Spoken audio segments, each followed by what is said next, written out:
déjà il est 18h19 dama war a ndogu ci question yi bu mënee di gaaw rek. waaw léegi da ngay boobu sa réponse da nga koy tontu mu gaaw waaw waaw waaw.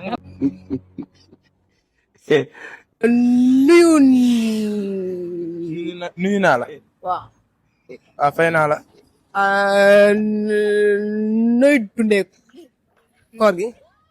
koor gi moom sant yàlla rek. ñu ngi koy maintien bu baax waaw. maintien bu baax waaw des fois joxe ndogu yi xam nga jox néew ji doole yi ay ndogu xam nga mooy loolu. yow da nga jox néew ji doole ay ndogu. waaw mais fa dañuy joxe ay ndogu. léegi looy ni xaar si sama kii bi mooy ki nga xam ne fi mu kii nii. waaw kii.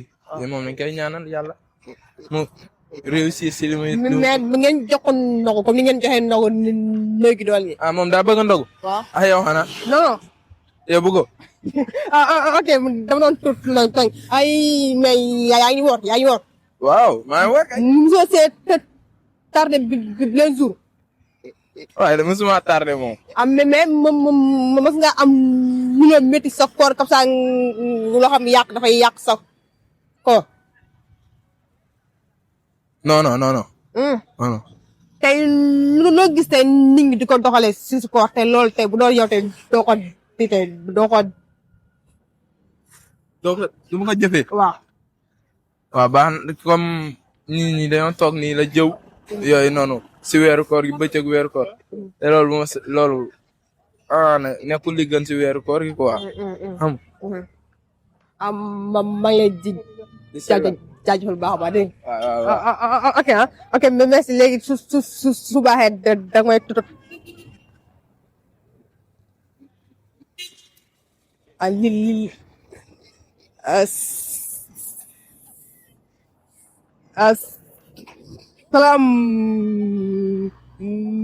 salaamaaleykum.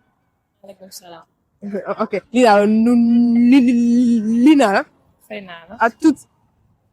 tur bi. aji.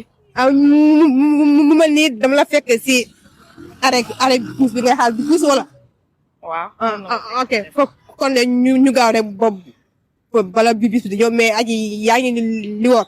waaw bien sûr. maa ngi woor kay yow sa mois da nga koy woor ba mu jeex wala mois bi doo ko woor ba mu jeex. non chaque mois bi moom mënuñu ko woor ba mu jeex parce que ay jigéen lañ. ok des fois mën nga ñëw am dog. d'accord mais loo ma mos a dund mu nekk la loo xam ne yii sa koor daf koo leen dafay yii maanaam dafay maanaam. maam day yàq. waaw. lu ma mës a dund. waaw. mës naa woor supposons nga woor ba ngoon jot. waaw. mu leer ne tey am nga koor. bu presque ay 18h.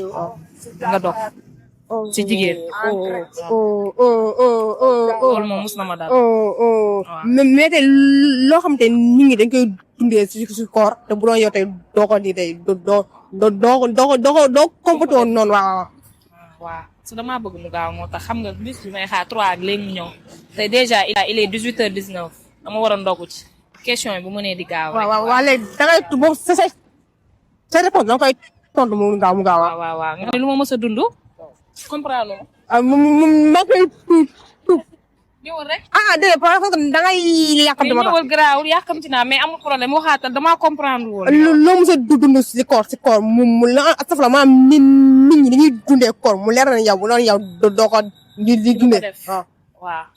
waaw lu ma mës lu ma gën a metti moom bokk na ci woor ba pare nekk si jotaay yi waxu jàmbur di jëw wala di woor ba pare nekk ci mbedd bi wala ngeen nekk seen kër naan da ngeen di lidoog yooyu noonu woor dafa fiir dañ ni boo wooree sa cër yëpp ñoo war a woor waaw loolu moom bokk na ci lu ma gën a metti vraiment.